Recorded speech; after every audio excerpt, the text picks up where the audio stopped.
Arizona's Family Plus starts now. Well, Good Morning Arizona might be wrapping up, but we still have a lot more local news for you right now. I'm Gina Maravilla. Thank you so much for joining us for Arizona's Family Plus. Let's go ahead and dive right in. Take a look at your top stories. A Maricopa County Sheriff's deputy remains on life support this morning after a brutal attack. The Sheriff's Office tells us that Deputy Juan Johnny Ruiz was processing Clinton Hurley on Saturday at a substation. He had warrants out for his arrest. That's when investigators say Hurley attacked Deputy Ruiz. Hurley then stole the deputy's Tahoe and crashed through the gates of the facility. Deputy Ruiz was later found by a colleague unconscious and bleeding. Sheriff Paul Penzone spoke out about the deputy's condition, saying he never regained consciousness. The sheriff reminded everyone just how dangerous serving in law enforcement really is. I would hope that members of this community have a more clear understanding of the dangers that these men and women face every day. Well, the sheriff was incredibly emotional during that press conference. Deputy Ruiz's family has decided to donate his organs. He has been with the sheriff's office for about 3 years. As for Hurley, he later ditched that stolen Tahoe. He ended up stealing another car during a carjacking incident. He was later arrested after a shooting at a home in Tonopah. He was taken to the hospital this morning. We understand he is in stable condition. Well, the bodies of 2 people were found after an early morning house fire in Tempe. Firefighters say when they got there, the house was engulfed in flames and there was no way that they could get inside, so they had to fight this one from the street. Once the fire was finally out, they ended up going inside and found 2 bodies. Firefighters say it does not look like the home had any working smoke detectors. Today, another school district will decide whether or not masks will be mandated in their schools. We're talking about the Cave Creek Unified School District. They're taking up the issue at tonight's governing board meeting. The board members proposed 2 different options. One would be a mask requirement for all students and faculty. The other would require masks for just students pre-K through 6th grade, basically all students under the age of 12.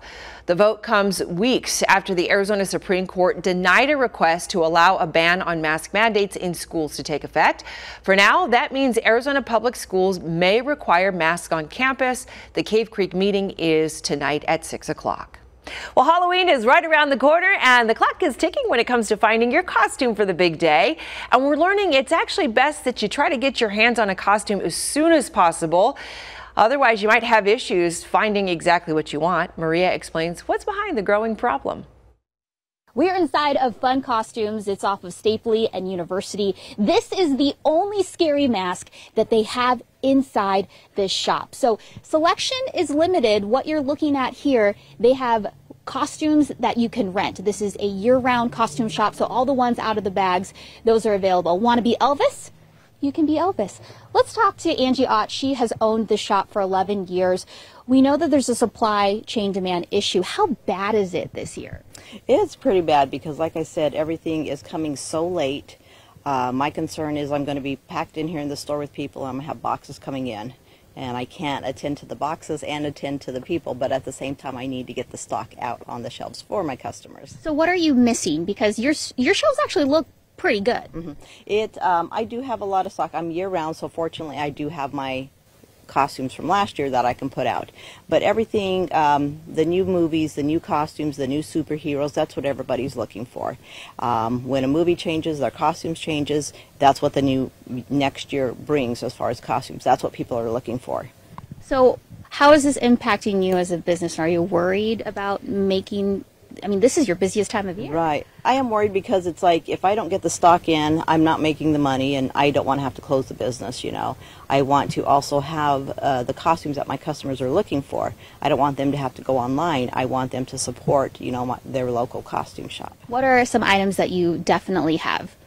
I do have I have lots of kids costumes. I have lots of rental costumes, and if you're looking for basic costumes like witches, hippie, that type of thing, I do have those in packages. I don't have the popular ones this year. Okay. Well, I can't end this GMAS segment without putting on my own costume. So she actually told me that they don't have longer blonde wigs. This is the only wig I have a really big head, so this is it. Where's my crown? All right, queens, princesses. Here's the thing. If you know me, I hate being called a princess. I don't know, there's something about it that I don't like. But Halloween is for being something that you aren't. So I'm a princess. Guys, back to you. You're a princess every day in our eyes. Maria, thank you so much. Well, did you know that today is National Coming Out Day? LGBTQ communities all over the country are celebrating, including right here in the Valley. 1 in 10 is unveiling a new facility, and they'll be hosting a night of encouragement and connection. Here's Monica Garcia. So not only is it National Coming Out Day, but it's also National Indigenous Person Day. And I want to introduce you to someone named Ty Largo. You check both boxes. What has your journey been like throughout your coming out experience? Well, it's going to be a great opportunity. I'll share a little bit now, but also too tonight. We're holding an event and a fundraiser that I'll be able to share that journey on stage with a bunch of really awesome, brave people. It's not an easy story to share this. It often involves some kind of trauma, some kind of loss. There's just a lot there. My story is more focused on sort of the never-ending story. And as a business owner in the community and active and out and all the time, you just have to constantly choose when you want to sort of share and be open about your identity. And so it's not just a one and done thing. I think people think, you walk out the closet and close the door and move on. For folks like me, my journey is and my story is going to be mostly about sort of like the ongoing story. I have to make that decision every single day of when I sort of express my identity. Awesome. Thank you so much for that. And so Ty is going to be one speaker tonight, and there's going to be a big event at the Heard Museum. And I have Nate here with 1 in 10. So tell us what's going to be happening. Yeah, we are so excited. This is our inaugural National Coming Out Day event. Like you said, Monica, at the Heard Museum, a fantastic space, also honoring National Indigenous Peoples Day.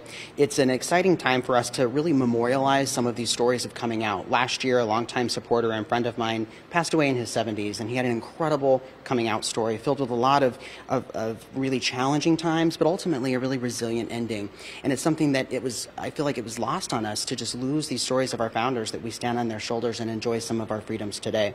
So by memorializing these stories, our youth can then take these and watch them, and it's a source of strength for them to see, because only about half the youth we serve every year are out to their families. And we're taking a look at your guys' brand new facility here that you were able to renovate during the pandemic while you guys were shut down. And so why is it important for people to be able to have this resource to come out here?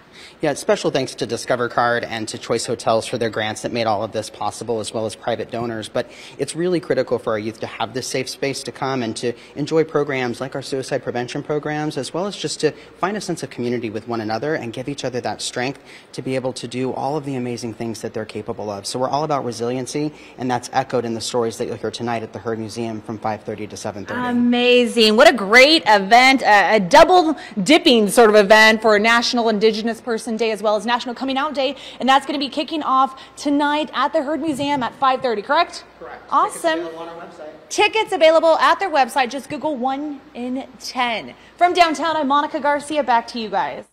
All right, Monica, thank you so much. A local businesswoman is doing something good this holiday season. Her business, Heart to Home, they make elderberry products to help naturally boost your immune system. Amy Chandler, she is the business owner, and she started her business during the pandemic.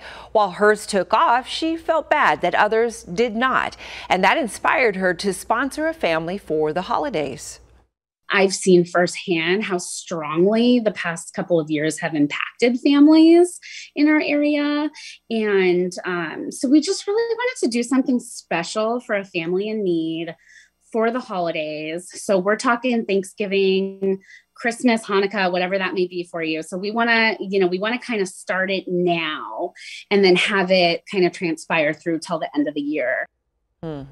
Well, Amy's company is donating 10% of all proceeds from the rest of the year to the family. Thank you so much for watching Arizona's Family Plus. For the very latest news, traffic, and weather, you can head to our website, azfamily.com, or download our news app. I'm Gina Maravilla. Make it a great day.